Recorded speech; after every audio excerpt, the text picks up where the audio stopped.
Well, we'll get started. Good afternoon. I'm David DeBrant. I'm with Amazon Web Services. Thank you for coming. 4 o'clock to come talk about procurement.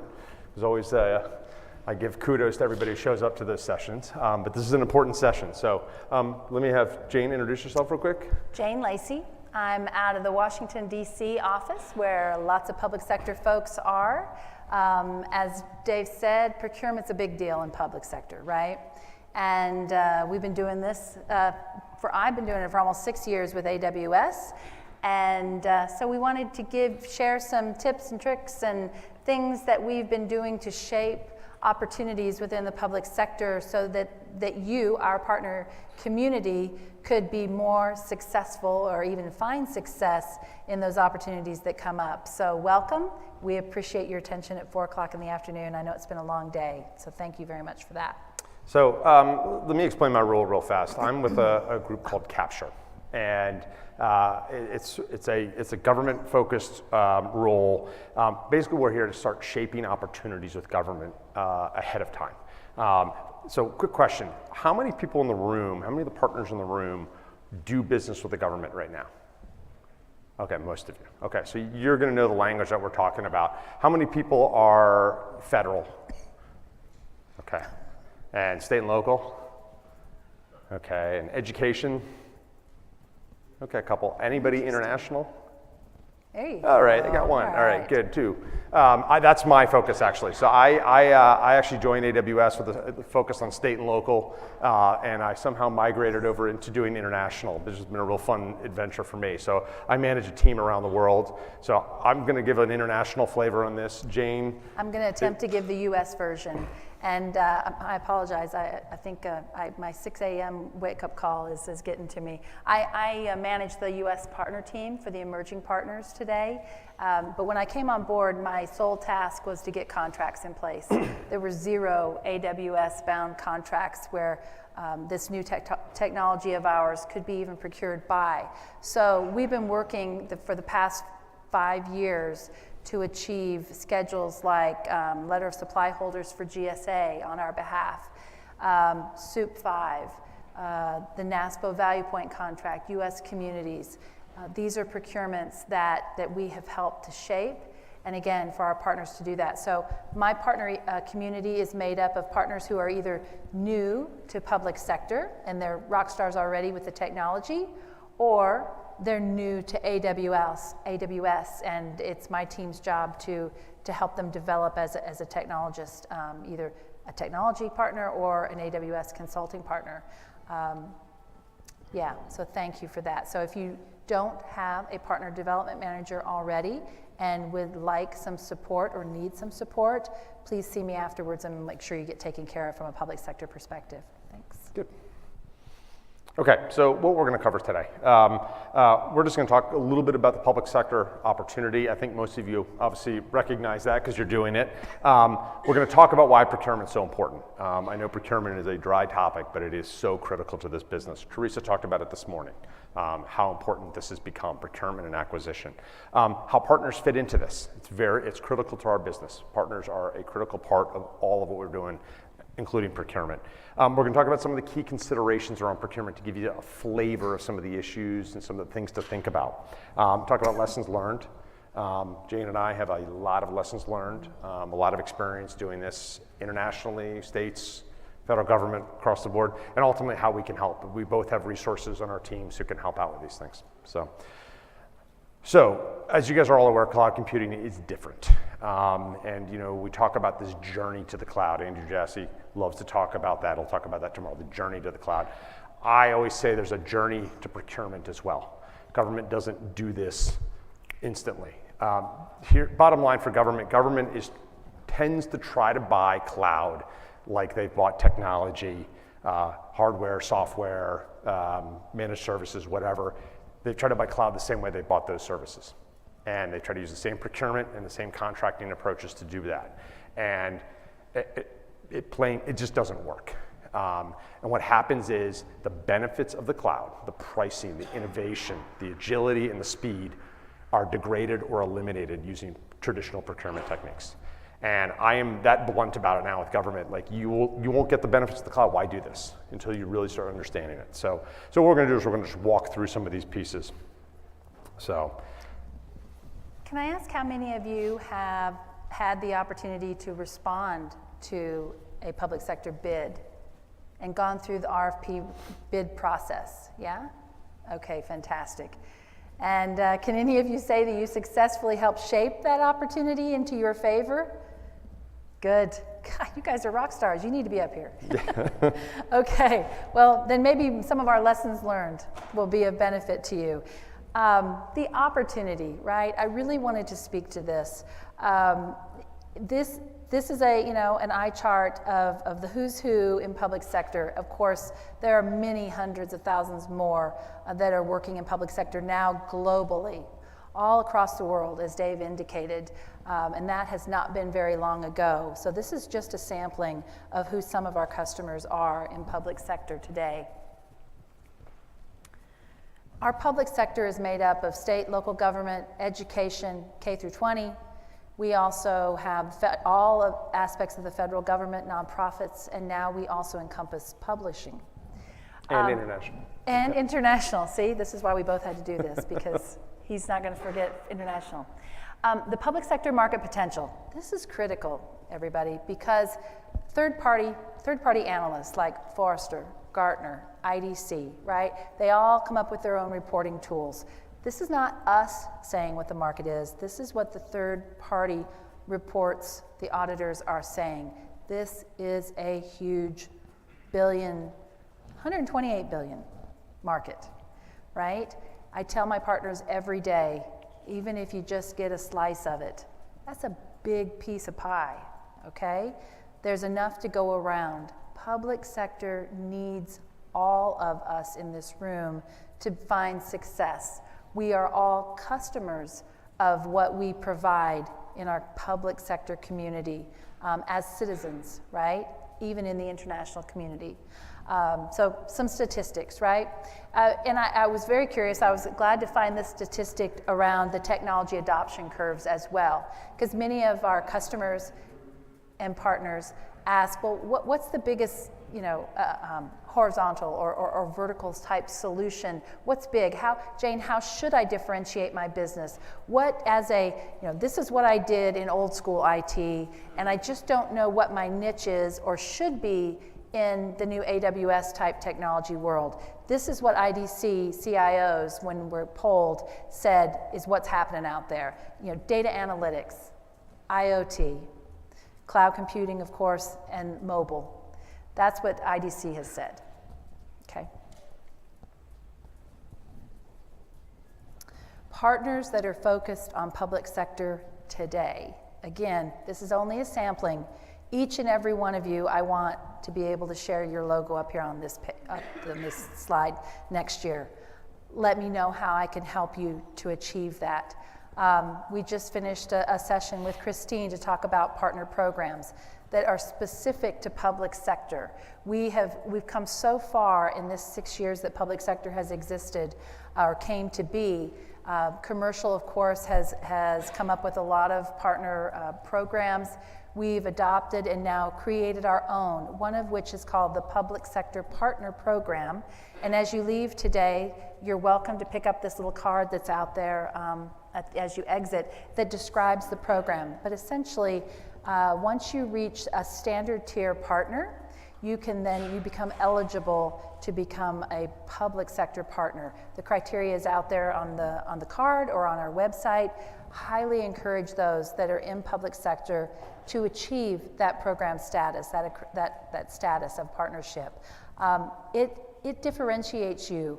Once that happens, I get a ping saying, hey, these guys have achieved this level. I need you to give them a call, Jane, get them hooked up with a partner development manager and start helping them to define their market space, a go-to-market plan. So real important and a real advantage to becoming a public sector partner. And that also hooks you in with the capture team and the proposal team also. We have resources which we'll talk about at the end to help you out. Awesome. Why is cloud procurement so important, Dave? I'm going to tell you. Okay. As all of you are probably aware from doing cloud procurement, you know what you're running into with government. It is a risk-adverse environment. They're spending taxpayer money. I'm convinced government, what they operate on is not being in the newspaper or on a website, is what drives them. So it's a conservative way of doing things. So it's a slow process. We are talking years. Some of these cloud procurements we've been working on. I just got actually an award on a deal that I think I started 3 years ago. So it's a little scary, but what's going to come out of that though is now the channel is there. And when the channel gets going and the interest is there, things really happen. Just government takes that time. Government right now is also very highly prescriptive. They are used to buying what they want to build, a bespoke solution for them. It may be a data center or it may be a system integration project. They're used to buying that way. Another challenge for us. Terms and conditions. They have standard terms and conditions. Jane and I have been through this multiple times talking about this. This is the way we do it. These are the term and conditions we do. Why? They're not even sure at this point that this is what they do. It's inertia. Security is an issue we talk about, and we go through that. We'll talk about that in a little bit. Pricing is always a real fun one too. They're used to a fixed price, locked in price, and with our model, it's a utility model. That's a big change. And predictable payment, how that works into that too. And so we'll talk about all these issues and how these issues can be, how we can work through these issues with government to change their thinking. So this just gives you that baseline around how that works. So what we've seen around cloud adoption is there are really 5 steps that come up. So starting at the bottom, first is just getting them to understand it. And that's one area partners are so critical. It's amazing how people have a perception of cloud, but actually sitting down with them and showing them how cloud works, what it is critical. They just have to get their fingers on the keyboard. I was talking to somebody today from a foreign government. They haven't used the cloud yet because they said we can't do it until the contract's there. And my immediate answer is you have to use the cloud before you start building a contract. If you don't do that, you'll never understand it and you'll be done incorrectly. Policy. We're always looking around the world, and what we find is there are regulations and laws sometimes that can slow things down or be difficult. Privacy is one, or data sovereignty. Data has to stay in the country. We also run into policies that are more sort of perception. They treat them like policy, but they're not actual real policy. And by the way, that's a question always to ask. Somebody tells you it's a policy, where? Show me the language where that is. Tell me the document, tell me where the source of that is. More times than I can count, we've gone and actually talked to them and they don't have something actually written to that point. Interesting thing to look at. So security and compliance. It's an area that I think we've gotten much better at. I think people understand our model now much more clearly. I know 4 years ago, when I started here, it was a very difficult discussion. I think it's a great story on our side, but you have to understand the story, and we'll talk about the shared responsibility. Culture, I'll go to the top one. People are afraid for their jobs. They think their job is going to go away. And that's something to sit down and say, it's a shift. It's thinking differently about how you're going to run your business within government. And so these 4 areas that I've already talked about are the areas that I think we've made good strides on. I mean, I think we've really shifted the thinking, all of us. This is a collective we. This is Amazon, but this is our partners too. Procurement right now is still the area that is, I think, really has become the #1 issue. And this is an area that we rely on you because you're going to have the same conversation with the government. You have to have the same conversation. They need to understand it from partners as well as from AWS. So we're hoping this will at least plant a seed for how you think about it and the right points to go through. So a couple basic things. Government tends to take cloud and lump it into one thing. And there was a state, both Jane and I work on, I won't name the state, and I remember they put it all in one lump, it's cloud. And they had terms and conditions and approaches that worked for, they wanted to cover SaaS, platform as a service, and infrastructure as a service. They're different terms, they're different approaches. And trying to mix the pieces together, plus trying to put managed services under that and people and professional services all under one umbrella doesn't work. So one of the first core questions is, what kind of cloud are you looking at? How are you going to break this cloud up? Or how are you going to look at these different pieces? Because they're bought differently, even between companies too. So understanding this concept between infrastructure, platform, and software. This is a very simple way of looking at it, but it's a critical part for them to understand. What is their definition of cloud? And I think that's a question, that's a part of the conversation that has to happen. So, out of all of this, we've sort of learned through a lot of discussions and working with people around how a successful, well-built cloud strategy ends up working. So these are sort of the 6 kind of core takeaways. It's not everything, but these are sort of the core takeaways. We tell government when you're writing an RFP, you want to focus on sort of the end point, the performance, the benefits for the users. It is not about the nuts and bolts about how you're going to build this thing, the servers. And when we see things in there where the floor must be this high off the ground, the sprinkler system must be made of this, those kinds of things. Focus on the end point. It's the outcomes, prioritizing the outcomes that are there. You don't worry about what the hardware is. And it's shifting that thinking to, I need to buy the right resource that will help me accomplish my job, not thinking about the hardware that's running it. We want to keep away from recycling the traditional IT approaches. And that's probably the core thing from the beginning, is to sit down and say, what do you use right now? Let's walk through this. Understanding self-service. And by the way, that's one thing when you go in and talk to the government, ask them, do you know they can use AWS right now? And that's a question I run into. I tell that to government on a regular basis, and they don't recognize, they don't understand that. It seems so obvious, but they don't. And it's a simple question to ask if you ever just go on and do it and go build something right now. The interesting thing is I'm surprised at how many people run into that. And finally, they allow rapid innovation. And I think that's one of the hardest parts about building these procurement and these frameworks. And we'll talk about those in a few minutes, but is allowing that flexibility of the cloud. We had 1,000 upgrades, feature changes last year. I think we're on pace for more than that this year. And how do you build that into the contract? So these are sort of the key elements that we see at the baseline that you have to kind of build around. So the first thing when I go in and I start talking to folks, typically we're going in and we're talking to a CIO. Who do you guys talk to? Typically the business side of an organization, the government, business leader, or a CIO, maybe a CTO. First thing I say, or one of the early parts of the discussion, is you need to bring in a team. And the team needs to include procurement, it needs to include legal, contracts, finance. It's almost form a little tiger team. They need to be involved in these discussions from the beginning early. So this is a list of some of the kind of key people that we see. If they're all together working, then they all understand at the same pace and same time.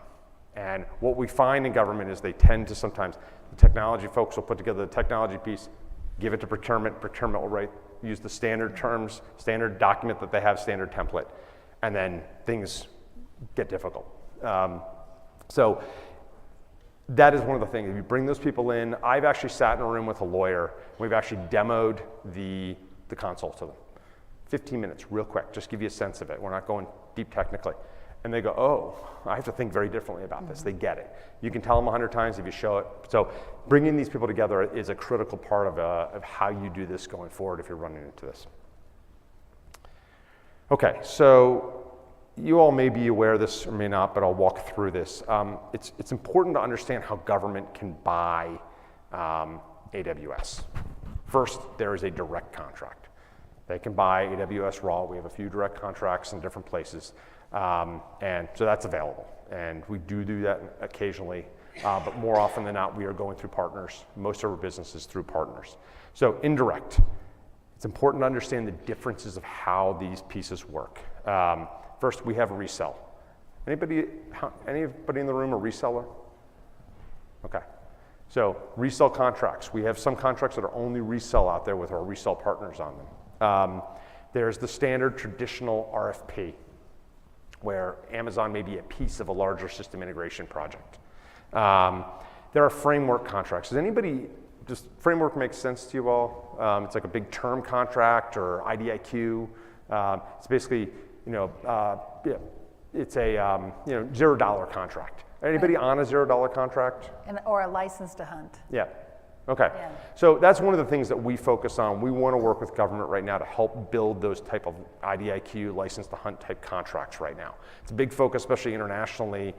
We always want to include partners in that mix. Partners are critical to that. Managed services, that's an obvious one too, where you guys come in and do that as well. So the different types of contracts that we've seen out there are obviously sole source type contracting. There's some governments who allow sole sourcing. They will actually have a methodology for doing that or a dollar threshold. Framework like I talked about, cooperative contracts. Jane has been involved in a very large state contract, cooperative contract. And then also another area to look at is existing contracts. I was in South America and we actually looked at an existing contract for a data center in a country down there. And there was flexibility in that contract to actually add cloud to that piece. That's another way to do it. It's actually a very fast way if they have the flexibility to do it. So understand that was a very quick, easy way to understand it, or fast way, but this goes much deeper than this. But understand there's lots of different options and be prepared to talk to the government about those options. And the importance of you, our AWS partners. We cannot do this without you. You are not only our scaling mechanism, you are our professional services. We have a very small in-house professional services team, and really the goal of that team is to help enable you as a more mature partner in the community. You can hit the button. Most of our contracts that we've been successful at achieving have been won or primed by you, our partner ecosystem. Because again, as Dave talked about, most of the procurements are not just, some are now asking, now today, are asking, I just want AWS. I just want the nuts and bolts of AWS services. Even in those procurements, they either say, they will have some other thing attached to that. Maybe they want billing nuances that go more complex than what our billing today does. A university, as an example, they want to be able to get a bill down to the teacher or student level, and our billing only goes from parent to child, right? When you aggregate the accounts, things like that. That one little nuance has kicked us out of the running, and you, our partner community, becomes the expert in being able to deliver on that requirement of the contract. So most of our procurements or contracts are held by you guys. Now, the 3 blocks here, you got to take them with just a little bit of a grain, because in the first block, obviously cloud infrastructure and platform. Yes, that's us. That's AWS. That's what we have. That's what we deliver on the same way across the globe in the same way, right? There's nothing custom about this for our customers. The training and support, yes, we have training, we have support, but so do you, the partner. This is so critical to your business. And our professional services organization, the partner development managers, it's our job to help enable you to become experts at training your customers, supporting your end customers. You are my customer, okay? And we want to be able to support you and be customer obsessed over you, our partner. So the first box, it can include partners as well. Definitely the second box is all about our consulting partners. And like I said, the billing, it can become very complex. And some of you may even then choose to reach out to yet another AWS partner for tools, a technology partner that has tools that can help you to be more efficient with the billing nuances.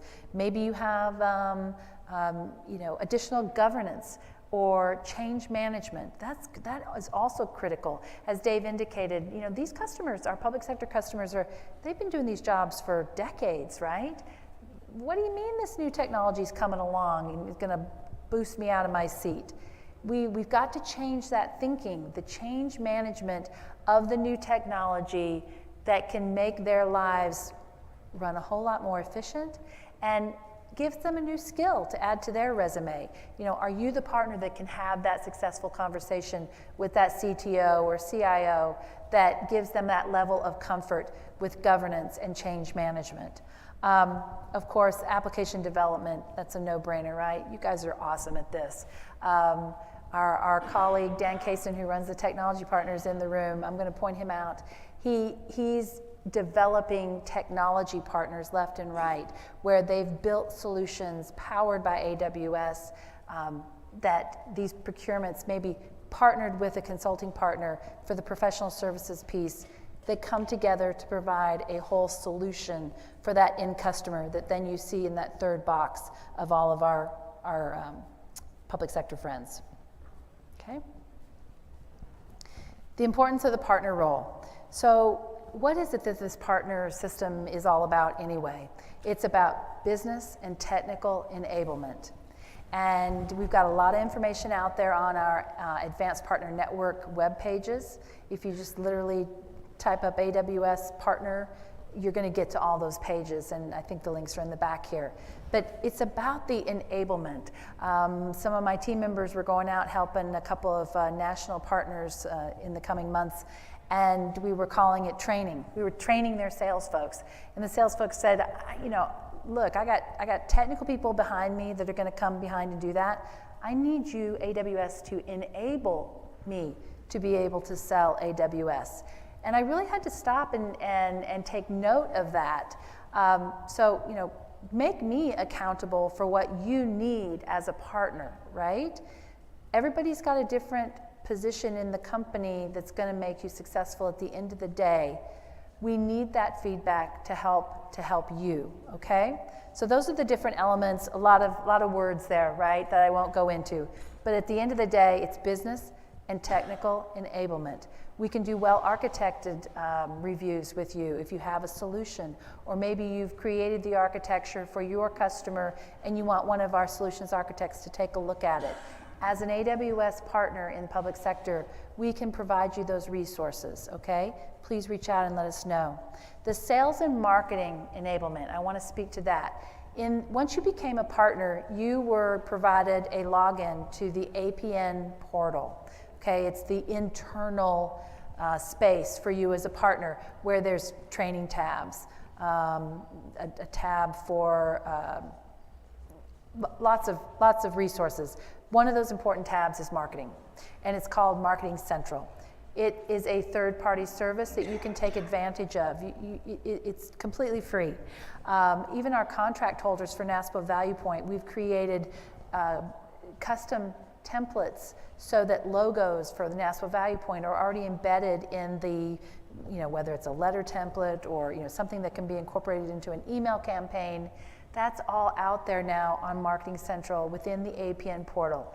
Please take advantage of that resource for you as a partner. Of course, our partners allow us to scale. They give us expertise that AWS does not have. You have a knowledge like none other. Let us help you to differentiate what that knowledge is. Let us help you to shape what those opportunities look like so your knowledge can be the winning bid, the winning response. Dave's going to speak to the last three for his international expertise. Localization, currency. And Only a few of you raised your hands around international, but a couple things to think about that we work with partners. All of these things that Jane talked about, but localization, this is language. This is something on the ground that we have people on the ground in these countries, but we do not have the footprint like you do who are working internationally. And if you're not, think about it. There's a lot of great markets out there. Currency is another area. Right now, AWS only provides its pricing in US dollars. And for governments around the world, that can be a challenge. And we've got partners who have built an approach around providing access to AWS in a local currency, and they've built programs and systems around that to do that. So it's another area that partners can fit in an international. Yeah. Right. These are conversations that Dave and I have had multiple times with end customers and with partners. We make ourselves available to you. My team can make themselves available to you. Just recently, a customer in upstate, we needed to get on the phone together. They were not finding success at getting this customer over the hump for the procurement. They simply could not understand how utilizing a PO and a competitive bid just to get this utility thing called cloud. They could not get the words just so across to this customer. But together, myself and this partner on the phone with the end customer, we were able to have this joint conversation and bring it to fruition, and the customer's up and running today. So again, please take advantage of, give one of us a call, we can help with that, or any one of my team. Partner models. Of course, I said when you first register, you choose whether or not how we define a consulting partner, which is professional services, or maybe a technology partner, right? You've developed a solution that is powered by AWS. There are some consulting partners who have created a technology, but primarily they consult. Or here's my offering, and then let me give you the professional services. So that's your choice. You can define how that looks. Today, our consulting partners are the ones that are eligible for resale, not our technology partners. So if that's a path that you want to go down, please check the box for consulting partners so that we can work with you there. There are SaaS, or software as a service partners, utilizing our AWS Marketplace as one avenue for a go-to-market strategy, as well as just working hand in hand with our sales teams for that go-to-market sales assistance. Some of the things that our consulting partners do that are key and critical, again, this governance, change management conversation, or planning and assessment. It's not, I had a partner meeting right before I came over here, and I liked how they termed it. I think we talk about, or in the industry, it's a lift and shift. Just lift and shift that data center right over to the cloud, right? I think all of us in this room probably have had that conversation a couple of times. And did it really get our customer where they needed to be? Did someone find success with a true lift and shift? Yeah, they didn't, right? And we've all had to learn that. So this partner calls it lift and reshape. Because in order to get the benefits of the cloud technology, it can't look like what it looked like in the traditional data center, right? There's maybe only using 20% of the capacity on the on-prem data center. You move it over here, maybe that application was so old or antiquated that it shouldn't have even gone to the cloud. Maybe now you should be using Redshift to store your data, right? To build your data lake in. So our partners have this expertise. Whether you've come from old school IT and carry that incredible knowledge with you of how it works there, learn the new stuff, right? How can it work over here in the reshaping of the cloud technology? Of course, systems integrators who they stand in front and bring the whole team to the party and really come up with a 100% solution for those customers. And then, of course, the migration partner. Lots of programs that go with each one of these types of partners to help you grow your business. Christine Henley's in the room if we have questions afterwards. She is helping to develop public sector specific partner programs that can address those. Okay, so the final piece of this is going to be talking about some of the key considerations to understand around procurement and acquisition. We have this conversation with government all the time, and we want to help you have this same conversation because we all need to do this together. This is really a shift in thinking, and we're doing this worldwide. I love going abroad, and they go, oh, the US is so far ahead. Learning the same lessons in the US as we are anywhere else in the world right now. So we've talked about IaaS and PaaS. It's understanding that and making sure you have that conversation and they understand what they're looking at. One of the things we talk about with this is with framework type contracts is how do you separate these up? How do you break these into a framework contract and make them work correctly? And being flexible about it. And I'll give an example. In the UK, there's a contract there called G-Cloud. Very successful cloud buying vehicle for all of government there. 5 years in the making, they've actually really started to make it work, and it's working very well right now.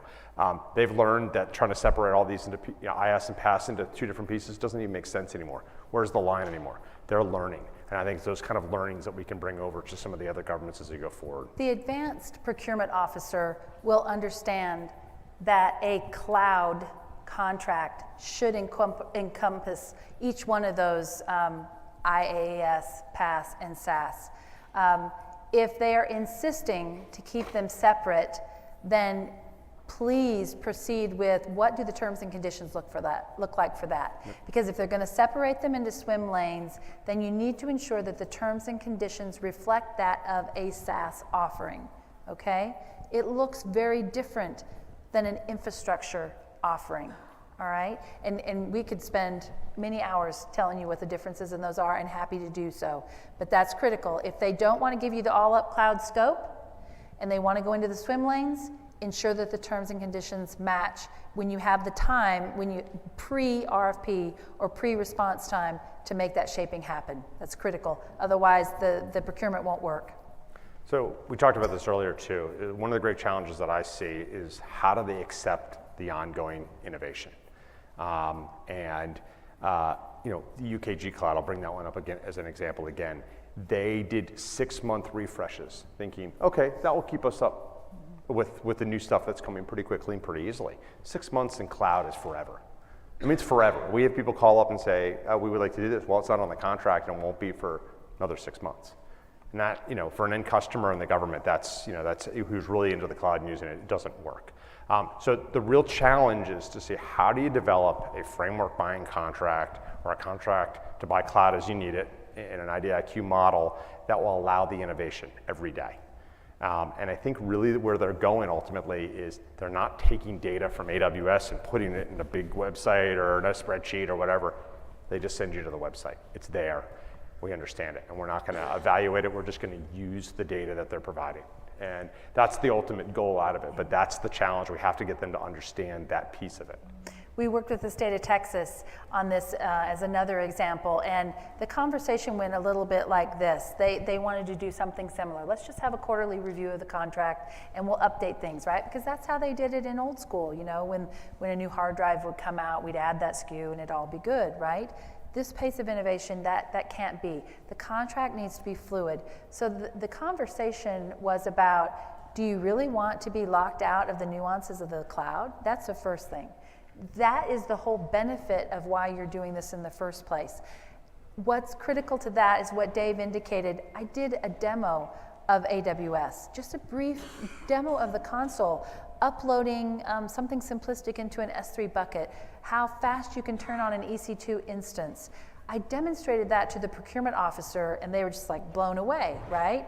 We talked about the Fitbit that was on her arm and how that data is being stored in the cloud and you get those updates every night saying, hey, you need to update this, right? So that you have the most up-to-date stuff, code on your Fitbit. The bells and whistles finally started going off with this contracting officer and she understood that if I had to wait for that update on a quarterly basis, my Fitbit wouldn't even work anymore. But it was that simplistic of an example that finally got this procurement officer to click. So I encourage you to, again, force us to have that conversation with you because you are our extension. You are out there in front of us. Let us help you have those conversations to get you over that mile. And I'll say tomorrow is an interesting day around this because I've been in a conversation after last year's reInvent when all of these new services came out, all of these things came out, and somebody, it was north of here, country said, we want that. That's great. We got to eat. It's not on the contract you have. You have to wait, I think, 2 years because of the way you set it up. Wow.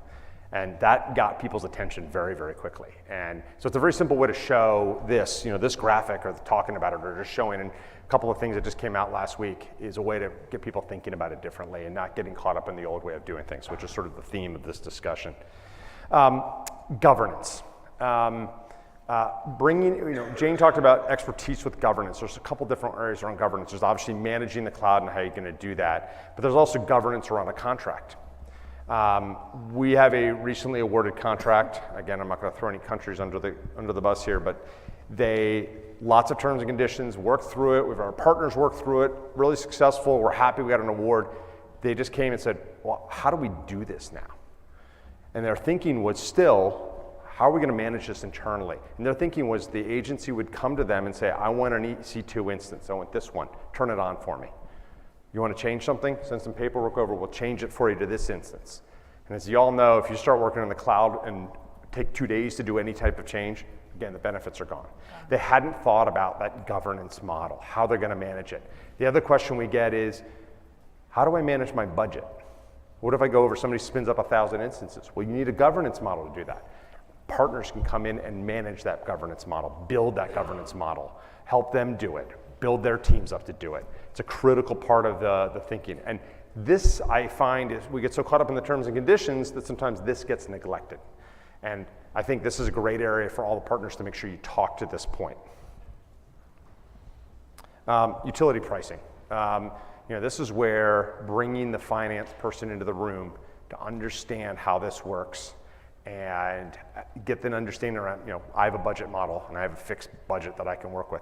How do they work this way? I find that governments can figure this out. They buy electricity, they understand how to do this, they can build a model to do this, but they have to get comfortable, and their finance teams have to get comfortable with this as well.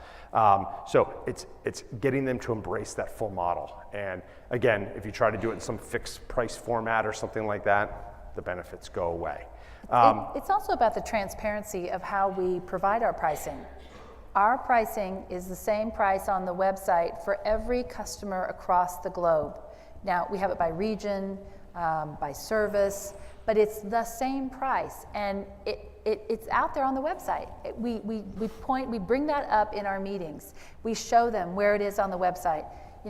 Many IT providers for decades, here's the education pricing, here's the government pricing, here's the commercial pricing, and maybe there was just an MSRP, and MSRP was never even utilized, right?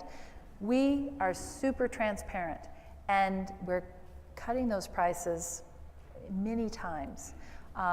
Flywheel effect, right? The more customers we have, we want to be able to share in those efficiencies, right? That's an odd thing for an IT company. We feel strongly about that as being customer obsessed, okay? Where we can provide that flywheel effect of cost efficiencies back to our customers. I think the biggest thing on this utility pricing, obviously utility is so different from fixed price.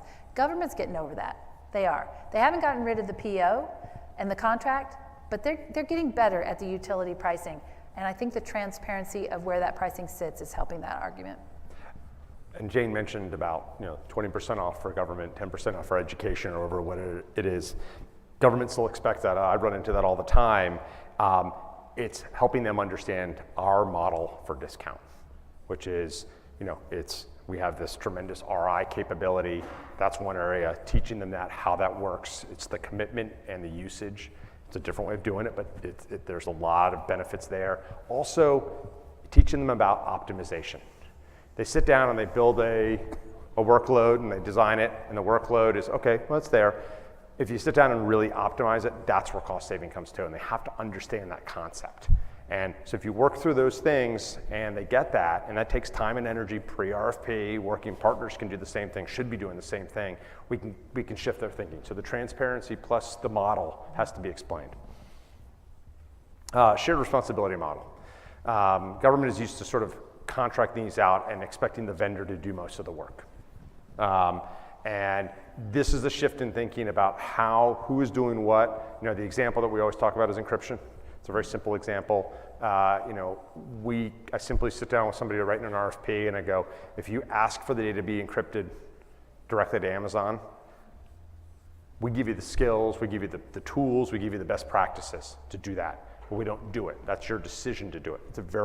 It's a subtle nuance in an RFP, but it's a very important nuance. Partners can actually do that, and that's where a partner can come in and understand how to do that. But understanding how to explain the shared responsibility model, and we talked about all those people in the room, with procurement and contracts and finance, bringing the security people in the room too as these discussions are going on in an RFP too, because the RFPs tend to love accreditations. Give me this accreditation, bring this in. And they tend to try, an example was Singapore about 4 years ago. They came in and said, you must meet this accreditation, the security accreditation. Okay, well, we don't have this right now. It's unique to the city of Singapore. What are we gonna do? So we started looking at it. We dug into it. It was ISO 27001 with a layer on top of it.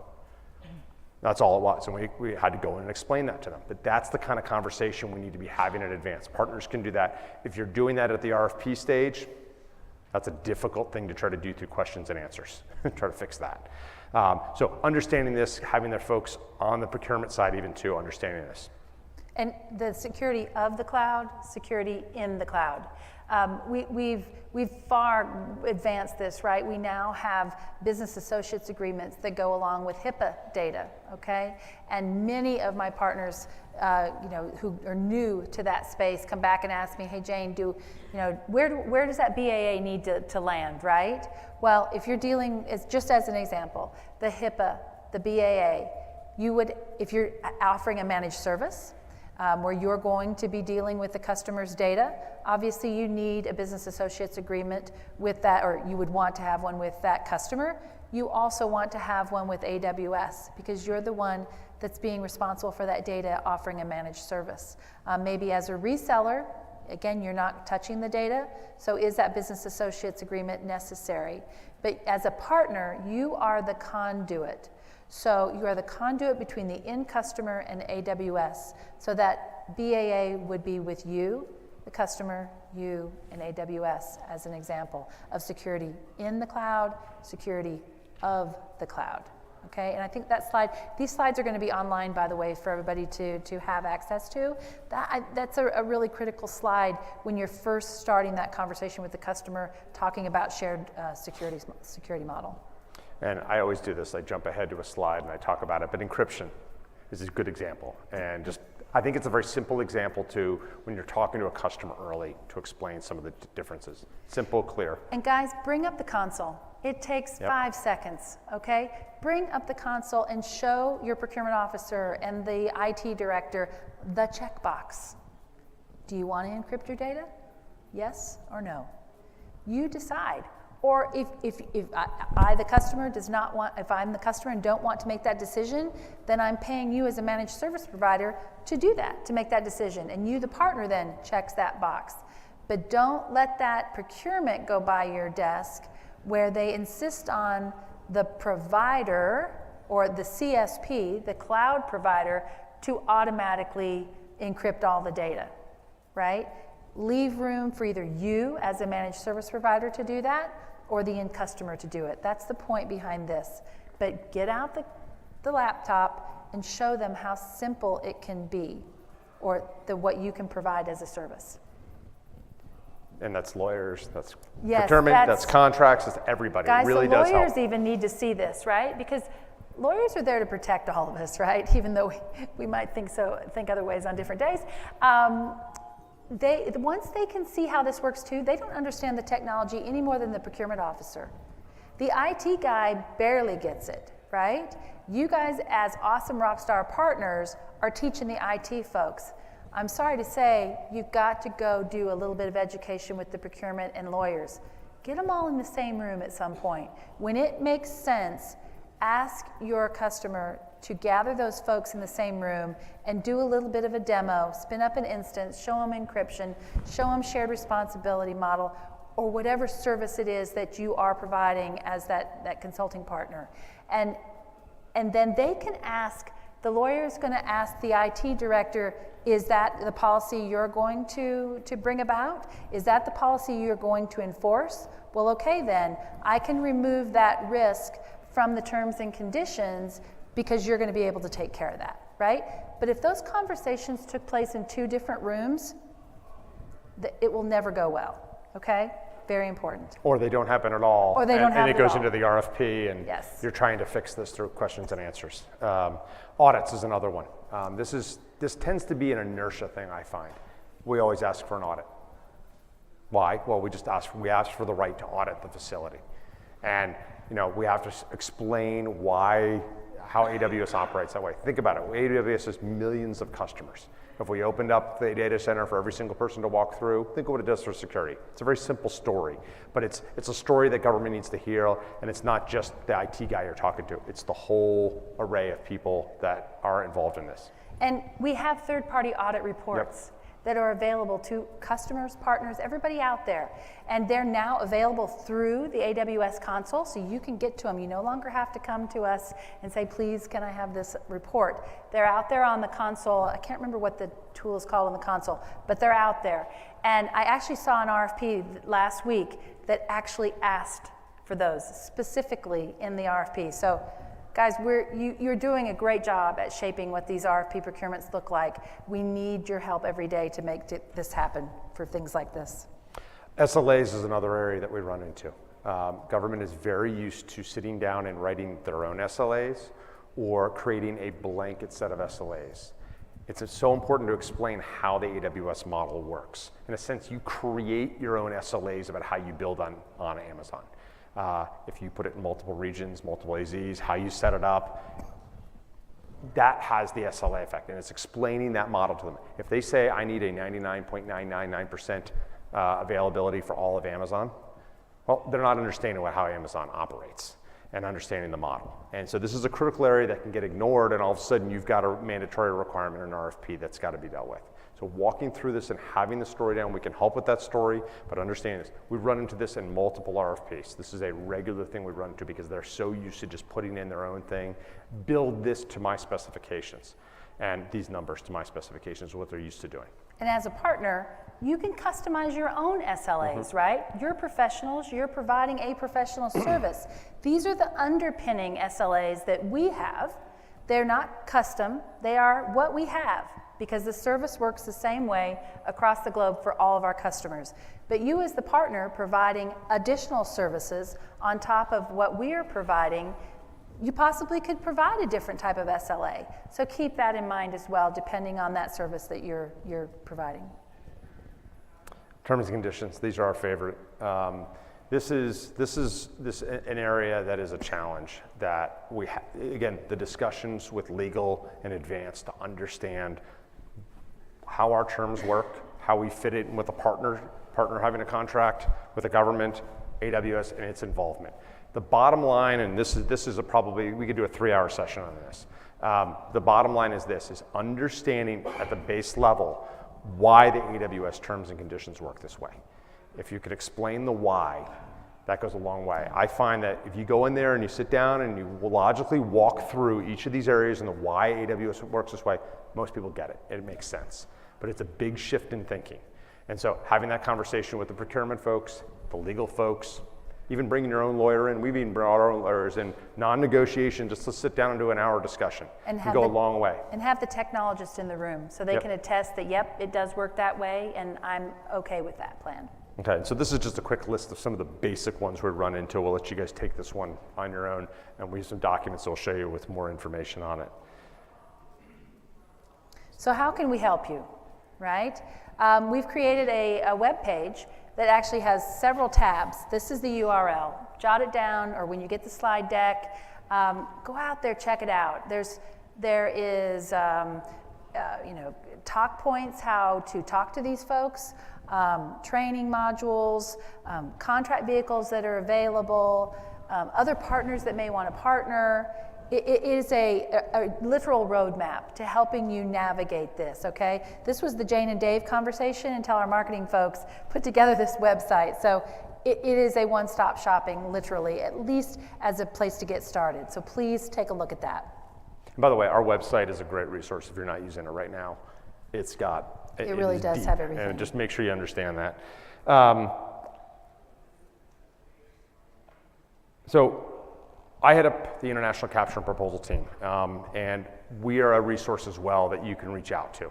There's a couple of different things we do. First, we help with responses, partner packages. We do that. We have a proposal team. So if you've got an RFP, we can help out with basic information that we have. We've got lots of information where it is. We can put together a response package for you if you reach out to us. We're happy to help with that. We're not writing the RFP for you. We're giving you content so you can take that content and create your own message and your own approach. We have guidance. That's what Capture is here. I go out all the time and I work with partners, first to train like this, but also to go out and work with them as they're going in and talking to an end government customer. And so Capture is there to help with those conversations, to understand these points. We can sit down, we've done workshops with partners, all-day workshops with the government to sit down. Here's the partner who's really interested in this opportunity, bringing AWS in to help have that conversation. We're also working with, where we're going in directly, usually on framework type contracts to help shape those contracts in advance. We also work with partners on those as well. Sometimes there's multiple partners. So recognize that there is this capture function. And we have teams in the US and we have teams internationally that do all this. So reach out to through your PDM, they can get you in touch with the right people on our side. Case studies and all the other information on the website, like I mentioned earlier, are there. And recognize how important that information is. You can get answers to a lot of what you're doing through the information on the website. Other resources around procurement. So this is how seriously we take this. We have multiple documents on procurement. We have a best practices document. So we have what we call the top 10 considerations. It's about a 4-page document. It's a great leave behind early in the process. Give it to them. It's a quick read, they can go through it and get a sense of what the issues are. When they start getting serious and they really want to understand it, we have a deep dive document, 35, 40 pages, that goes into very granular detail around that. We're happy that you can use that as a starting point. We're also happy to help come in and have that discussion with you, and you can learn from that document about how to have the right discussion. The best practices document actually takes clips from RFPs where the language that we help to shape the opportunity to give you guys some ideas of how to have those conversations. That's in the first document noted there. And one other doc I'll point out to you is a Gartner document about contracting with AWS. It was a fascinating read, totally done independently. We tell government, if you have access to Gartner, take a look at it. Just you'll get a sense of how AWS operates, and then you can talk about how you come in the partner role around that. So that's the end. We got here done in 55 minutes. So 4 minutes left. 4 minutes left. So what kind of questions do folks have? Any questions right now, or? We're welcome to take questions afterwards. Yeah.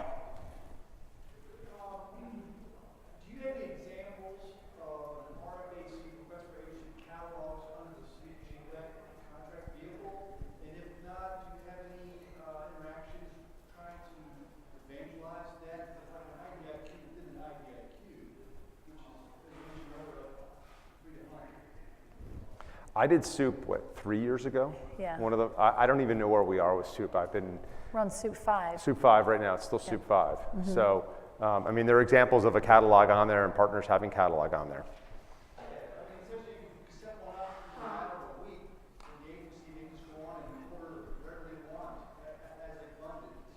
Right. Where they've created the catalog?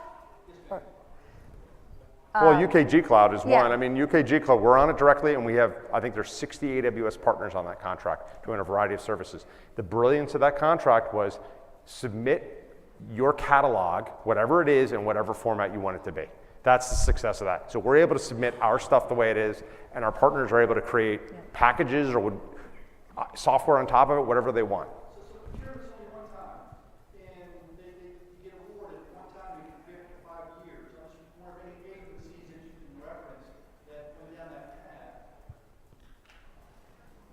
I'm sorry. Come grab me, yeah, because I'm not understanding it. I'm sure there's something that absolutely we can deep dive on that. Thank you. Any other questions? Please come see us. Don't forget to pick up the card if you want to learn more about the Public Sector Partner Program. It's on the table as you head out. Thank you for traveling to come to reInvent. We so appreciate your time at 5 o'clock in a very busy day. Be safe, and we'll see you next year for sure, if not sometime in between, I hope. Thank you.